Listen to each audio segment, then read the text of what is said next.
psychiatrist lawyer, because it might be that your landlord isn't making the fixes he's required to make. Veronica came back in a few months later. She agreed to all those treatment plans. She told us that her symptoms had improved by 90%. She was spending more time at work and with her family, and less time shuttling back and forth between the emergency rooms of Los Angeles. Veronica had improved remarkably. Her sons, one of whom had asthma, was no longer as sick as they used to be. She had gotten better, and not coincidentally, Veronica's home was better too. What was it about this different approach that we tried that led to better care, fewer visits to the ER, better health? Well, quite simply, it started with that question: Veronica, where do you live? But more importantly, it was that we put in place a system that allowed us to routinely ask questions like Veronica and hundreds more like her about the conditions that mattered in her community, about where health and unfortunately sometimes illness does begin in places like South LA. In that community, substandard housing, food insecurity are the major conditions that we as a clinic had to be aware of. But in other communities, it could be transportation barriers, obesity, access to parks, gun violence. The important thing is we put in place a system that worked. It's an approach that I call an upstream approach. It's a term many of you are familiar with. It comes from a parable that's very common in the public health community. This is a parable of three friends. Imagine that you're one of these three friends who come to a river. It's a beautiful scene, but it's shattered by the cries of a child, and actually several children in need of rescue in the water. So you do, hopefully, what everybody would do. You jump right in, along with your friends. The first friend says, I'm going to rescue those who are about to drown, those at most risk of falling over the waterfall. The second friend says, you know what, I'm going to build a raft. I'm going to make sure that fewer people need to end up at the waterfall's edge. Let's usher more people to safety by building this raft and coordinating those branches together. Over time, they're successful, but not really as much as they want to be. More people slip through. They finally look up and they see that their third friend is nowhere to be seen. They finally spot her. She's in the water, she's swimming away from them, upstream, rescuing children as she goes. And they shout to her, where are you going? There are children here to save. And she says back, I'm going to find out who or what was throwing these children in the water. In healthcare, we have that first friend. We have the specialist. We have the trauma surgeon, the ICU nurse, the ER doctors. We have those people that are vital rescuers, people you want to be there when you're in dire straits. We also know that we have the second friend. We have that raft builder. That's the primary care clinician. People on the care team who are there to manage your chronic conditions, your diabetes, your hypertension, there to give you your annual checkups, there to make sure your vaccines are up to date, but also there to make sure that you have a raft to sit on and usher yourself to safety. But while that's also vital and very necessary, what we're missing is that third friend. We don't have enough of that upstreamist. The upstreamists are the healthcare professionals who know that health does begin where we live and work and play. But beyond that awareness, is able to mobilize their resources to create the system in their clinics and in their hospitals that really does start to approach that, to connect people to the resources they need outside the four walls of the clinic. Now, you might ask a very obvious question that a lot of colleagues in medicine ask. Doctors and nurses thinking about transportation, housing. Shouldn't we just provide pills and procedures and just make sure we focus at the task at hand? Certainly, rescuing people at the water's edge is important enough work. Who has the time? I would argue, though, that if we were to use science as our guide, that we would find an upstream approach is absolutely necessary. Scientists now know that the living and working conditions that we all are part of have more than twice the impact on our health than does our genetic code. And living and working conditions, the structures of our environment, the ways in which our social fabric is woven together, and the impact those have on our behaviors, all together, those have more than 5 times the impact on our health than does all the pills and procedures administered by doctors and hospitals combined. Altogether, living and working conditions account for 60% of preventable death. Let me give you an example of what this feels like. Let's say there was a company, a tech startup, that came to you and said, we have a great product that's going to lower your risk of death from heart disease. Now, you might be likely to invest if that product was a drug or a device. But what if that product was a park?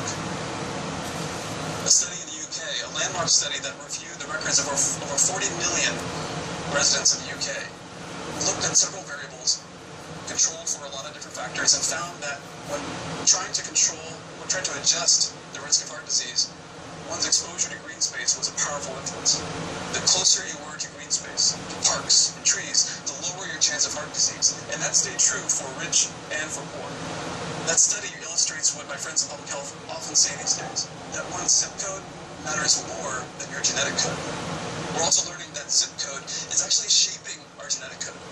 The science of epigenetics looks at those molecular mechanisms, those intricate ways in which our DNA is literally shaped, genes turned on and off based on the exposures to the environment, to where we live, to where we work. So it's clear that these factors, these upstream issues, do matter. They matter to our health, and therefore healthcare professionals do something about it. And yet Veronica asked me perhaps the most compelling question I've been asked in a long time. In that follow-up visit, she said, why did none of my doctors ask about my home before? In those visits to the emergency room, I had 2 CAT scans. I had a needle placed in the lower part of my back to collect spinal fluid. I had nearly a dozen blood tests. I went back and forth. I saw all sorts of people in healthcare, and no one asked about my home. The honest answer is that in healthcare, we often treat symptoms without addressing the conditions that make you sick in the first place. And there are many reasons for that, but the big 3 are: first, we don't pay for that. In healthcare, we often pay for volume and not value. We pay doctors and hospitals usually for the number of services they provide, but not necessarily on how healthy they make you. That leads to a second phenomenon that I call the don't ask, don't tell approach to upstream issues in healthcare. We don't ask about where you live and where you work, because if there's a problem there, we don't know what to tell you. It's not that doctors don't know these are important issues. In a recent survey done in the US among physicians, over 1,000 physicians, 80% of them actually said that they know that their patients' upstream problems are as important as their health issues, as their medical problems. And yet, despite that widespread awareness of the importance of upstream issues, only 1 in 5 doctors said they had any sense of confidence to address those issues, to improve health where it begins. There's this gap between knowing that patients' lives, the context of where they live and work matters, and the ability to do something about it in the systems in which we work. This is a huge problem right now, because it leads then to this next question, which is, whose responsibility is it? And that brings me to that third point, that third answer to Veronica's compelling question. Part of the reason that we have this conundrum is because there are not nearly enough upstreamists in the healthcare system. There are not nearly enough of that third friend, that person who's going to find out who or what is throwing those kids in the water. Now, there are many upstreamists, and I've had the privilege of meeting many of them in Los Angeles and other parts of the country and around the world. And it's important to note that upstreamists sometimes are doctors, but they need not be. They can be nurses, other clinicians, care managers, social workers. It's not so important what specific degree upstreamists have at the end of their name. What's more important is that they all seem to share the same ability to implement a process that transforms their systems, transforms the way they practice medicine. That process is a quite simple process. It's 1, 2, and 3. First, they sit down and they say, let's identify the clinical problem among a certain set of patients. Let's say, for instance, let's try to help children who are bouncing in and out of the hospital with asthma. After identifying the problem, they then move on to that second step, and they say, let's identify the root cause. Now, a root cause analysis in healthcare usually says, well, let's look at your genes, let's look at how you're behaving, maybe you're not eating healthy enough, eat healthier.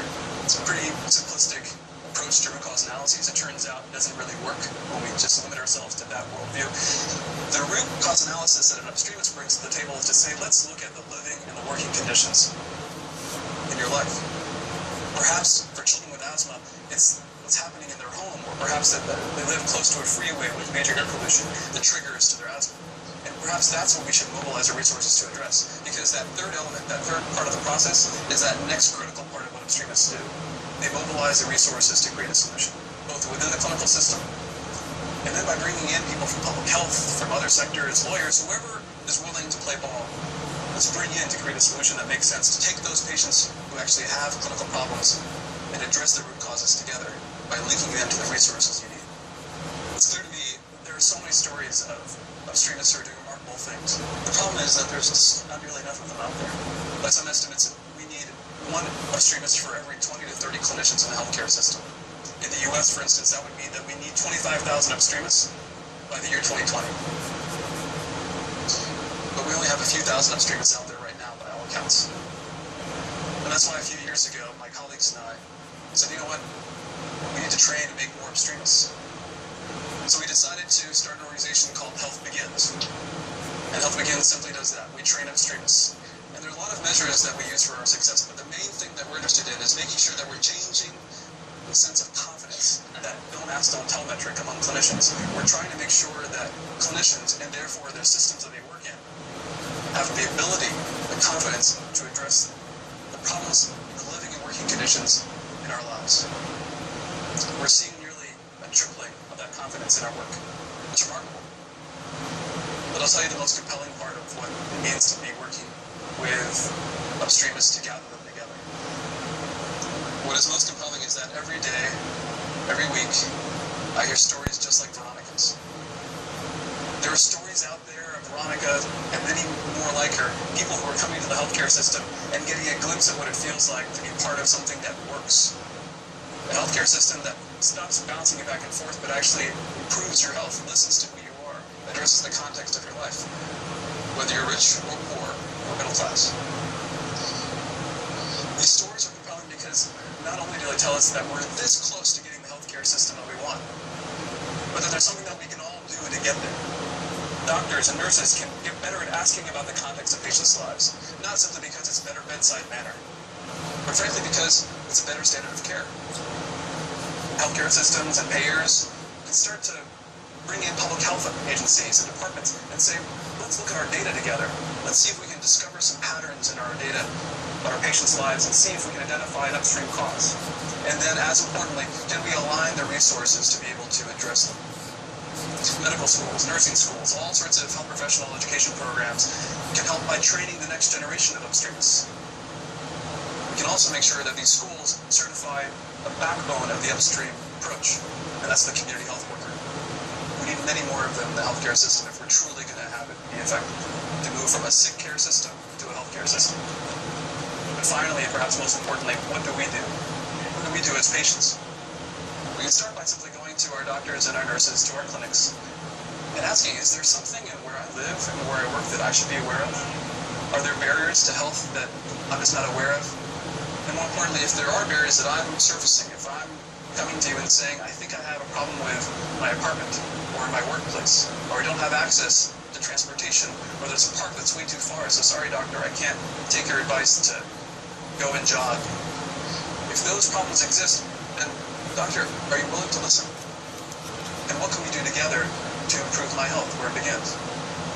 If we're all able to do this work, doctors and healthcare systems, payers, and all of us together, we'll realize something about health. Health is not just a personal responsibility or phenomenon. Health is a common good. It comes from our personal investment in knowing that our lives matter, the context of where we live and where we work, eat and sleep matter. And that what we do for ourselves, we also should do for those whose living and working conditions, again, can be hard, if not harsh. We can all invest in making sure that we improve the allocation of resources upstream, but at the same time, work together and show that we can move healthcare upstream. We can improve health where it begins. Thank you.